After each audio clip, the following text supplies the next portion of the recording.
आईशिवाय या जगात कोणच नसते कोणाचं. किती पण कोणासाठी काय करा, कोणच आपलं मन जाणत नसते. जेव्हा आपल्याला त्रास व्हायला लागला ना तेव्हा आपल्याला आई आठवते. नमस्कार मैत्रिणींनो, गुड मॉर्निंग. तर श्री स्वामी समर्थ. तर कसे सगळे मजेत ना? तर माझ्या अजून एका नवीन व्हिडिओमध्ये तुमच्या सगळ्यांचं अगदी मनापासून स्वागत आहे. तर मैत्रिणींनो, आता वाजलेले आहेत 12. तर मला स्वयंपाकाला खरंच खूप वेळ झाला आहे, कारण तब्येत पण बरोबर नाही आणि सर्दी खोकला, कारण सगळीकडे ती साथच आले. त्यामुळं लाडू आधी आजारी पडला आणि लाडूच्या वासामुळं मला पण आज कसं खायला लागले, जरा कणकणी आल्यासारखी झाली. तर सकाळी नेहमीप्रमाणे सकाळी 5:30ला उठले, वॉकिंगला जाऊन आले. 6:30पर्यंत वॉकिंगला जाऊन आले. आल्यानंतर सगळं झाडून लोटून काढलं, पाणी तापाय ठेवलं, फरशा वगैरे सगळ्या पुसल्या, आंघोळ केली, लाडूला आंघोळ घातली, उपासना देवपूजा सगळं असं झालेलं आहे. तर नाश्ता केला, सगळ्यांना नाश्ता करून कणिक वगैरे मळली. आता वांग्याची भाजी फोडणी टाकली आणि कपडे ती सगळी स्वच्छ धुतली, भांडी वगैरे सगळी घासली. रात्रीची थोडीफार जेवलेली होती ती. तर भाजीवाला आलता, भाजीवाल्याकडनं घेतली जरा राजगिऱ्याची भाजी आणि जरा काकडी घेतली.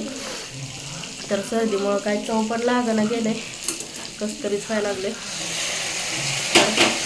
लसूण एक संपलाय आमच्या घरातला, तर बिगर लसणाची भाजी करायला लागणार आहे आज. कारण राजगिऱ्याची भाजी तर आता करणार नाही, कारण राजगिऱ्याच्या भाजीला लसणाशिवाय अजिबात चव येत नाही. तर आता वांग्याची सरभरीत भाजी करायला लागली, बिगर लसणाचीच करणार आहे. 2 दिवस झालं लसूण संपलाय, लसूण काय आणला नाही. तर भाज्या खाऊच वाटत नाही. तर 2 दिवस झालं माती खालून भाजी लागायला लागली आणि त्यात सर्दीमुळं आणि तोंडाला चव ये नाही. तर कणिक वगैरे सगळे मळले, सगळे बसले TV बघत. तर आता करून घेते चपात्या, भाजी फोडणी टाकली. तर बाईच्या जातीला कसं असतं बघा, किती जरी काय जरी झालं, बाई मरायला लागली तरी सुद्धा कोण सुद्धा तिला हे करत नाही, समजून घेत नाही. कारण तिला तिची कामं सगळी करावीच लागते. तुझं काय का होईना तिकडं, पण आम्हाला आमच्या वेळेला पाहिजे असं म्हणल्यासारखं असतं. कोणतीही स्त्री असू असंच असतं. एखाद्या वेळेस नवरा समजून घेतो, पण बाकीचे कोणच समजून घेत नाही. खरंच एक वेळेस इतकं वाईट वाटतं ना, खरंच सांगते मैत्रिणींना. तर लय त्रास व्हायला लागलाय, सकाळधरनं कणकणी आली. पण कोण म्हणत नाही की राहू दे आजच्या दिवस, जरा बरं वाटत नाही तुला, जरा पड निवांत कर, नाही तर आम्ही करतो राहू दे, असं कोण सुद्धा म्हणत नाही. तर खरंच नुसतं म्हणलं तरी माणसाला किती बरं वाटतं ना, न का काय करायचं असं ना. तर खरंच एक वेळेस ना खरंच लय वाईट वाटतं. नवरा म्हणते, पण नवऱ्याला काय, नवरा म्हणणार आणि जाणार, त्यांनी काय घरात राहणार आहेत का? त्यांनी म्हणतात राहू दे कर निवांत म्हणतात आणि जातात त्यांच्या त्यांच्या कामाला. पण घरातलं बाईलाच माहिती असते की घरात आपण पडल्यानंतर, आपण झोपल्यानंतर लगी सगळ्यांची सिच्युएशन कशी होती, लगी तोंड वाकडी होते ती, असं असतं घरात. तर खरंच एखाद्या लग्न झालेल्या स्त्रीला समजू शकल की काय असतं ती. तर खरंच खूप वाईट वाटतं. सकाळधरनं आज बरं वाटत नाही, कालच्यापासून तसं वाटत नाही, पण काल एवढं वाटलं नव्हतं काय. पण आज खरंच खूप त्रास व्हायला आहे, पण कामं काय सुटत नाही ती.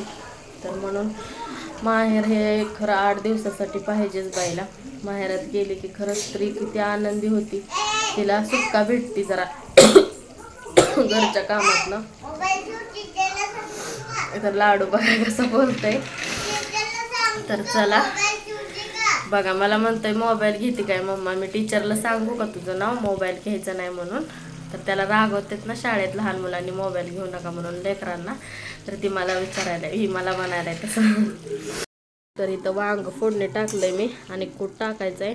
जरा तेलात आधी परतून घ्यायला लागले मसाल्यात. तर इथं घेतले राजगिऱ्याच्या 2 पेंड्या, इथं घेतले काकडी, म्हणलं जरा कोशिंबीर करावी. तर इथं कणिक मळून ठेवली अशी आणि भाकरी पण करायच्या त्या. तर म्हणलं आधी चपात्या लाटून घ्याव्या आणि मग ही भाजी फोडणी टाकावी आणि मग चपात्या लाटाव्या. म्हणलं इथं पाणी गरम करायला ठेवलंय. जरा सरभरीत करणार आहे, लय आमटी नाही करणार, कारण सर्दीमुळं जरा चवी नाही आणि चपाती बरोबर आमटी छान लागत नाही, जरा सरभरीत असलं की चांगलं लागतंय. तर मस्त असं वांग करायला लागली. तर खरंच आज सकाळपासून आईची लय आठवण यायला लागली मला. तर आज सकाळपासून आईची लई आठवण यायला लागली. आई असती तर म्हणली असती की राहू दे बाय मी करते म्हणून. तर आईशिवाय या जगात कोणच नसते कोणाचं. किती पण कुणासाठी काय करा, कोणच आपलं मन जाणत नसतंय. जेव्हा आपल्याला त्रास व्हायला लागला ना तेव्हा आपल्याला आई आठवते.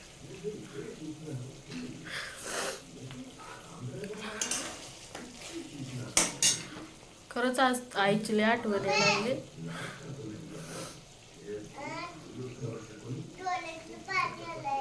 पाणी यायला रे बाळा,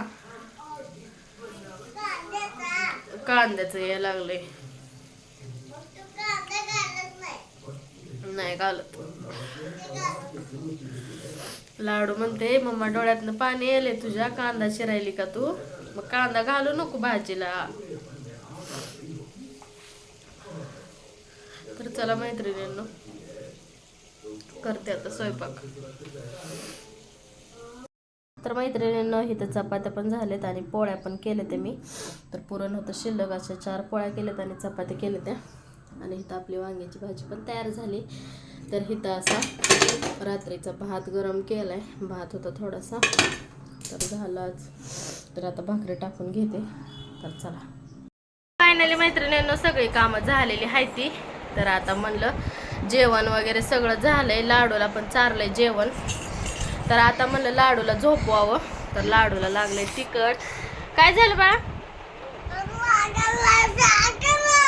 मग तिखट खायला कधी शिकणार तू? आता मोठा झालाय ना तू?